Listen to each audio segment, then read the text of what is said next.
ಬನ್ನಿ ಸ್ನೇಹಿತರೆ, ನಮ್ಮ ನಮಸ್ತೆ ಹಿಂದೂಸ್ತಾನ್ ಹಿಂದಿನ ಎಪಿಸೋಡ್ಗೆ ಎಲ್ಲರಿಗೂ ಸ್ವಾಗತ ಸುಸ್ವಾಗತ. ನೋಡಿ, ಇವಾಗ ಏನಪ್ಪ ವಿಷಯ ಅಂತಂದರೆ ರಾಷ್ಟ್ರೀಯ ಅಂತಾರಾಷ್ಟ್ರೀಯ ದೇಶ ಧರ್ಮ ರಾಜಕೀಯದ ಬಗ್ಗೆ ಮಾತಾಡ್ತೀವಿ. ಇವತ್ತು ಅಂತಾರಾಷ್ಟ್ರೀಯ ವಿಷಯ ಬಗ್ಗೆ ಮಾತಾಡೋಣ ಅಂತ. ಅಂತಾರಾಷ್ಟ್ರೀಯ ವಿಷಯದ ಬಗ್ಗೆ ಏನು ನಮಗೆ ಉಪಯೋಗ ಆಗ್ತಕ್ಕಂಥದ್ದು ಪ್ರಚಲಿತ ವಿದ್ಯಮಾನ ಅಂತಂದರೆ ಬ್ರಿಕ್ಸ್ ಸಮ್ಮೇಳನ ನಡೀತಾ ಇದೆ. 17ನೇ ಬ್ರಿಕ್ಸ್ ಸಮ್ಮೇಳನ ಬ್ರೆಜಿಲಲ್ಲಿ ನಡೀತಾ ಇದೆ. ಬ್ರೆಜಿಲ್ ಎಲ್ಲಿದೆ ಅನ್ನೋದು ಹೇಳಬೇಕಾಗತ್ತೆ.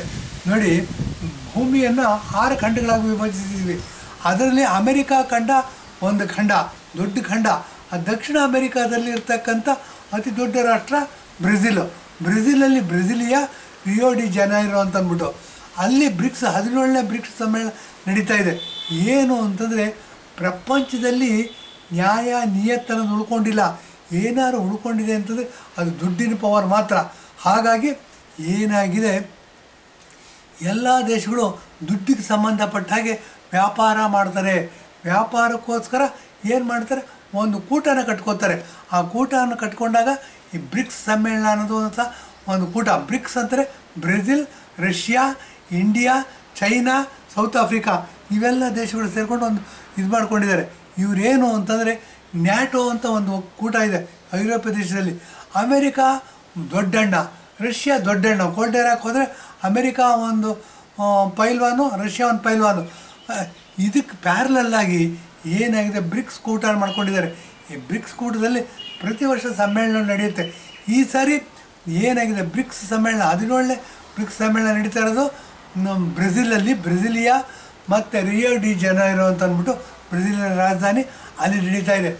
ಇದು ಒಂದು ಕಡೆ ಇರ್ತಕ್ಕಂಥದ್ದು. ಏನು ಅಂತಂದರೆ ಈ ಬ್ರಿಕ್ಸ್ ಸಮ್ಮೇಳನ ನಡೀತಾ ಇದೆ ಅಂತಂದರೆ ನಮ್ಮ ನರೇಂದ್ರ ಮೋದಿಯವರು ಅಭಿಮನ್ಯು ಹೇಗೆ ಹೋರಾಡ್ತಾ ಭಾಳ ಪ್ರಸಿದ್ಧಿ ಆಗ್ತಾನೆ, ಹಾಗೆ ನರೇಂದ್ರ ಮೋದಿಯವರು ಆಧುನಿಕ ಅಭಿಮನ್ಯು. ಎಲ್ಲ ದುಷ್ಟಕೂಟಗಳನ್ನು ಇವರು ಬಗ್ಗು ಬಡಿತಾ ಏನಾಗಿದೆ, ವಿಕ್ಟೋರಿಯಸ್ ಆಗಿ ಅಂದರೆ ಜಯವನ್ನು ಸಾಧಿಸ್ಕೊಂಡು ಹೊರಗೆ ಬರ್ತಾ ಇದ್ದಾರೆ, ಎಲ್ಲ ಚಕ್ರವ್ಯೂಹಗಳನ್ನ ಭೇದಿಸ್ಕೊಂಡು. ಇದು ಬಹಳ ಗಮನದಲ್ಲಿಡಬೇಕಾದಂಥ ಅಂಶ. ಹೀಗಾಗಿ ಬ್ರೆಜಿಲ್ನಲ್ಲಿ ಸಾರ್ಕ್ ಸಮ್ಮೇಳನದಲ್ಲಿ ಇವರೇ ಸಾರ್ಕ್ ಸಮ್ಮೇಳನ ಅಂತ ಬಂದ್ಬಿಡ್ತು ಇರಲಿ. ಬ್ರೆಜಿಲ್ ಬ್ರಿಕ್ಸ್ ಒಕ್ಕೂಟದಲ್ಲಿ ನರೇಂದ್ರ ಮೋದಿಯವರು ಏಕಮೇವಾದಿ ದ್ವಿತೀಯ ಆಗಿ ಇವರು ಹೊರಗೆ ಬಂದಿದ್ದಾರೆ ಮತ್ತು ದೊಡ್ಡ ಗ್ಲೋಬಲ್ ಲೀಡರಾಗಿ ಹೊರಹೊಮ್ತಾ ಇದ್ದಾರೆ ಅಂತಂದರೆ ನಾವೆಲ್ಲರೂ ಸಂತೋಷ ಪಡ್ತಕ್ಕಂಥ ವಿಷಯ. ಇದ್ರ ಮಧ್ಯೆ ಇನ್ನೊಂದು ವಿಷಯ, ಸಂತೋಷ ಪಡಬೇಕಾದಂಥ ವಿಷಯ ಏನು ಅಂದರೆ ಪ್ರಪಂಚದ 4ನೇ ಆರ್ಥಿಕ ದೊಡ್ಡ ಶಕ್ತಿಯಾಗಿ ಭಾರತ ಹೊರಹೊಮ್ತಾ ಇದೆ. ಇದನ್ನು ಗಮನದಲ್ಲಿಟ್ಕೋಬೇಕು. ಜರ್ಮನಿನ ಹಿಂದಾಗ್ತಾ ಇದ್ದೀವಿ, ಜಪಾನ್ ಹಿಂದಾಗ್ತಾಯಿದ್ವಿ, 3ನೇ ಅತಿ ದೊಡ್ಡ ಆರ್ಥಿಕ ಶಕ್ತಿಯಾಗಿ ಹೊರಹೊಮ್ತೀವಿ. ಇನ್ನು ಏನಾದರೂ ಇನ್ನೊಂದು 5-10 ವರ್ಷ ನರೇಂದ್ರ ಮೋದಿಯವರು ಪ್ರಧಾನಮಂತ್ರಿಯಾಗಿದ್ದರೆ ಇಂಥ ಪ್ರಧಾನಮಂತ್ರಿಯವ್ರನ್ನ ಕಳ್ಕೋಬಾರ್ದು. ನಾವು ನಮ್ಮ ದೇಶ ಸ್ಟ್ರಾಂಗ್ ಆಗಿರಬೇಕು. ಬರೀ ಭಿಕ್ಷಿಕೆ ಅಲ್ಲಿ ಫ್ರೀ ಬಸ್ ಫ್ರೀ ಕೊಟ್ಟೆ, ಅಕ್ಕಿ ಫ್ರೀ ಕೊಟ್ಟೆ, ಅದು ಫ್ರೀ ಕೊಟ್ಟೆ, ಇದು ಫ್ರೀ ಕೊಟ್ಟೆ ಅನ್ನೋದಲ್ಲ. ಕಾಯಕವೇ ಕೈಲಾಸ ಅಂತ ಬಸವಣ್ಣವರು 12ನೇ ಶತಮಾನದಲ್ಲಿ ಹೇಳಿದ್ದಾರೆ. ನಾವ್ಯಾರೂ ಸಹ ಆತ್ಮಗೌರವವನ್ನು, ಆತ್ಮಾಭಿಮಾನವನ್ನು ಒತ್ತೆ ಇಟ್ಬಿಟ್ಟು ಈ ಎಲ್ಲ ಭಿಕ್ಷೆಗಳನ್ನ ವೆಲ್ಕಮ್ ಮಾಡೋದು ದಡ್ಡತನ. ಇದು ನಾವು ಶಕ್ತಿವಂತರು ಅಂತ ತೋರಿಸ್ಕೊಳ್ಳೋದಿಲ್ಲ, ಭಿಕ್ಷುಕರು ಅಂತ ತೋರಿಸ್ಕೊತೀವಿ. ನಮ್ಮನ್ನು ಆಳ್ತಕ್ಕಂಥ ರಾಜಕಾರಣಿಗಳು ನೋಡಿ, ಬ್ರಿಟಿಷರು ಹಿಂದೂ ಮತ್ತು ಮುಸ್ಲಿಂ ಅಂತ ಅಂದ್ಬಿಟ್ಟು ಭೇದ ಭಾವ ಮಾಡಿ ಅಖಂಡವಾಗಿರ್ತಕ್ಕಂಥ ಹಿಂದುತ್ವವನ್ನು ಡಿವೈಡ್ ಮಾಡಿ ಮುಸಲ್ಮಾನರಿಗೋಸ್ಕರ ಪಾಕಿಸ್ತಾನ ಬಿಟ್ಕೊಟ್ಬಿಟ್ರು. ಅದೇ ಜವಾಹರ್ಲಾಲ್ ನೆಹರು ಏನು ಮಾಡಿದ್ರು, ಮುಸಲ್ಮಾನರಂತೆ.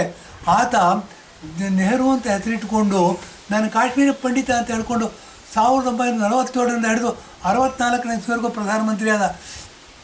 ಈಗೇನಾಗುತ್ತೆ, ಹಿಂದೂಗಳು ಅಮಾಯಕರು, ಅನಕ್ಷರಸ್ಥರು, ಎಷ್ಟೇ ವಿದ್ಯಾವಂತರಾಗಿದ್ದರು ಏನಾಗುತ್ತೆ, ಎಲ್ಲೋ ದೂರದಲ್ಲಿ ಪ್ರಧಾನಮಂತ್ರಿ ಆಗಿದ್ದಾರೆ, ನಮಗೇನು ಬಿಸಿ ತಟ್ಟಲ್ಲ ಅಂದ್ಕೊಂಡು ಸುಮ್ಮನೆ ಕೂತ್ಬಿಡ್ತೀವಿ. ಹಾಗಲ್ಲ ಇದು. ಅವ್ರು ತಗೊಳ್ತಕ್ಕಂಥ ಪ್ರತಿಯೊಂದು ನಿರ್ಧಾರದಲ್ಲೂ ನಮ್ಮ ಜೋಬಿನ ಮೇಲೆ ಏಟು ಬೀಳುತ್ತೆ. ಹಾಗಾಗಿ ವ್ಯಾಪಾರ ಮತ್ತು ದುಡ್ಡಿಗೆ ಬಹಳ ಮಹತ್ವ ಬಂದಿದೆ.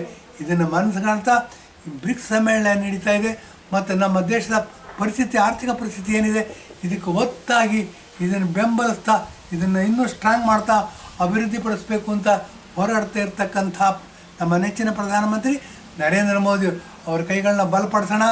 ಅವ್ರನ್ನ 3ನೇ ಬಾರಿ, 4ನೇ ಬಾರಿ, 5ನೇ ಬಾರಿನೂ ಪ್ರಧಾನಮಂತ್ರಿಯಾಗಿ ನೋಡ್ಕೊಳ್ಳೋ ಜವಾಬ್ದಾರಿ ನಮ್ಮ ಮೇಲಿದೆ ಅಂತ ಹೇಳಿ ಇಂದಿನ ಎಪಿಸೋಡ್ ಮುಗಿಸ್ತಾ ಇದ್ದೀನಿ. ಧನ್ಯವಾದ, ನಮಸ್ಕಾರ.